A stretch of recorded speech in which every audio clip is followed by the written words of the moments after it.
And we're back, guys. We have the semifinal to be played here in Beijing, the Chinese capital, Master 1000 event.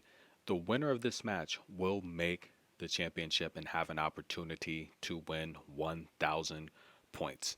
Coco Gauff, the future of tennis, taking on Paula Badosa. These two ladies have played 5 times. Yes, they have a history. And that's the thing about Coco. She just turned 20 this year.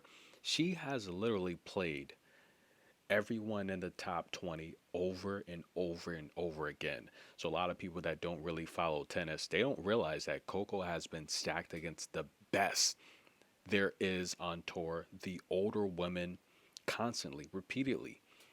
And she's only 20 years old. Why? Because she's such a big draw and people they want to challenge her. Coco has never had anything easy. At the age of 15, they literally had Venus in her draw, Serena in her draw, Simona Halep in her draw. Listen, if you don't follow tennis, you don't understand how tough Coco has had it. Look how many times Iga's been in her draw. And again, someone that she has played numerous times, the older woman by 7 years. And Paula Badosa is very talented. She's finally found her form. This is going to be fireworks, ladies and gentlemen. Let's take a look at some of the times they've played. Now, Coco did win the last meeting they played, and that was on clay. I want to say that was in Rome, right? Anyone remember that match? Rome this year? It went 3 sets, and Coco would come through with the breadstick in the third set. After dropping the first set, she showed great mental toughness. Previously, they played the year before in Madrid. Badosa's a great clay player. She won that in straight sets, and she actually won the meeting in San Jose. I've been talking about San Jose a lot. That's right, guys, lately. And Badosa won that match. Coco just seemed out of it when she lost the first set tiebreak in that match. But previously, Coco did have success in Doha on hard. This is a hard tournament. And look, Badosa's primarily a clay player in terms of her wins on clay. Badosa's got nearly 400 wins on clay. About half of them have come on clay, but the reality is near 400 wins in her career, about half on clay, but she's a pretty good hard player as well. She's very versatile, but so is Coco. Coco's win percentage on every surface is really, really good. She's amazing. And of course, we know just like Osaka, she's a hard court baby. If you take a look at her championships, primarily all hard. But you can go back to juniors. She loved to play in France, and she's done well in France as well, making it to the championship match a couple of years ago in the French Open before losing to Iga Swiatek. Coco's here in the championship match after taking out former junior number one Clara Buell, Katie Bolter, who is a seeded player, right? She's won multiple championships the past season. Osaka, 4-time Slam champion, Hall of Famer, and Stardew Seva, who before running into Coco won 10 of 11. She took out the 10th seed Anna Kalinskaya, and she's playing hot. And a lot of people focus on seeding. Seeding doesn't matter. What matters is how well you're playing. Form, rhythm, timing. Badosa, she's here after taking out Victoria Tomova, great backhand. Shramkova, good versatile style. Pegula, who's one of the best technical all-around players there is on tour. And Zhang Shui, who a lot of people don't realize how good she is. She's one of the best doubles players of all time, and she's very skilled, very talented. She's beat a lot of top-tier players over the course of her career, but she might be calling it quits soon. This match, guys, a lot of money is coming in on Paula Badosa early, but it's starting to slowly shift back to Coco. So this is going to be a very interesting match.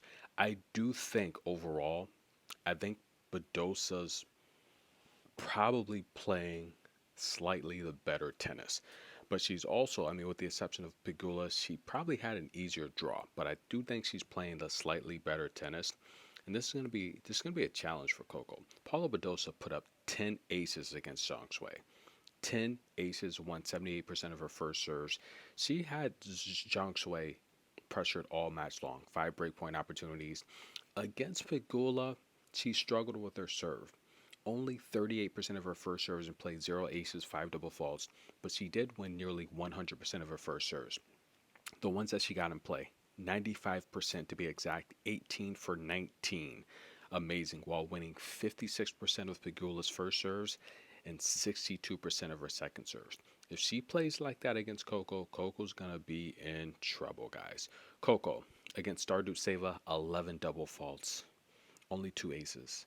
Struggled to get her first serves in play, but the ones she did get in play, she won 80% of them.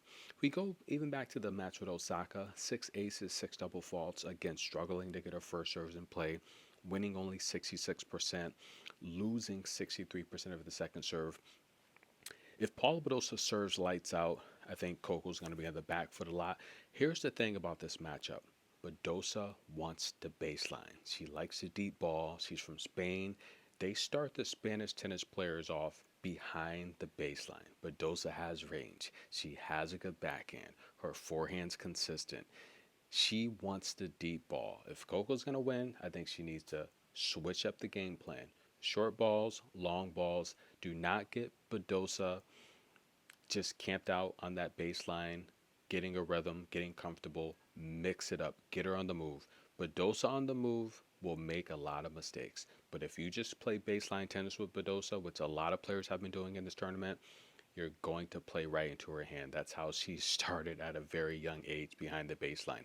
Coco's got a nice deep backhand, but I do think Coco to win this match, she has to mix short balls with long balls and come cross court. She's got to get Paula Badosa inside the baseline and make her make mistakes. She has to serve well. Coco's gonna have to put up at least 6 aces to match what Paula Badosa's been outputting in this tournament. But I do think the short ball is gonna be the key here. She's gonna have to make Badosa work. I've talked about Badosa's stamina in the past. Badosa, however, this is the best shape, best form I've seen her in the last, I'd say, probably 3 years, going back to that 21 Mexico WTA finals, where she probably should have won it, to be honest with you. I think she did play the best tennis. That was a unfortunate exit for her. I thought overall Badosa played the best tennis in that tournament, and she hasn't looked this good in 3 years. This is a match I think Badosa's going to win.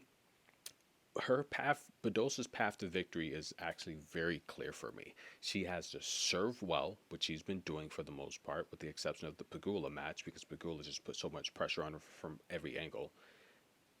Get to the deep ball against Coco, and do not let Coco establish that net play. As long as she can do that, I think Paula Badosa's got a really good chance to beat Coco, and I think Badosa's got a good chance to actually win the first set. There's a lot of money on Badosa in this matchup.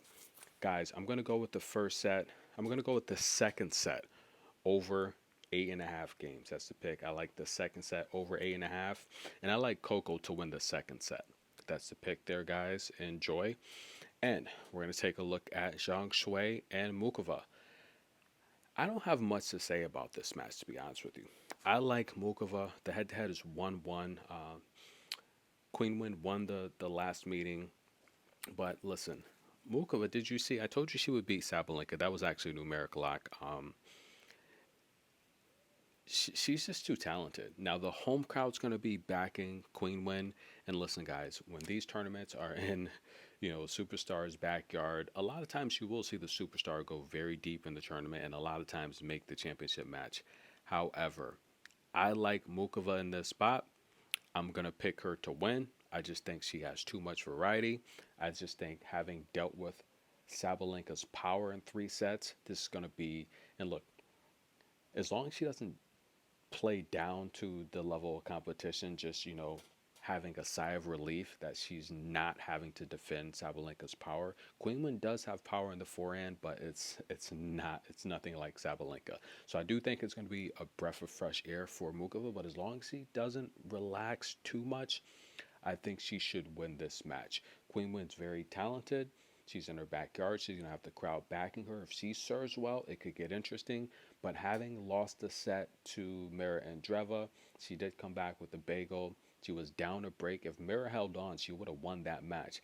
I'm much more impressed with Muchova's path here. I think she has the better variety. I think she's playing better. I think her athletic ability will frustrate the taller opponent that wants to camp out on the baseline. Muchova's got way too much variety coming forward, mid-court. She can hang deep with Queen Win. I think her serve placement is going to frustrate the taller opponent. You saw Mira just jam the body a lot in the first set, even in that last set before she just slipped up on her service game. She would have won the match. I'm much more impressed with what I've seen out of Muchova, and I think she's going to win this match. Those are the picks, guys. Enjoy. I will give you limited coverage today, but stay tuned. Thanks for all the love and support. I want to talk more about Iga, though, really quick. Again, I don't like the decision to get rid of Tomas. I think that for the most part, he's helped her career a lot. Four slams. Remember, coming off of that 21 WTA finals, Iga's game, she was the weakest in that tournament.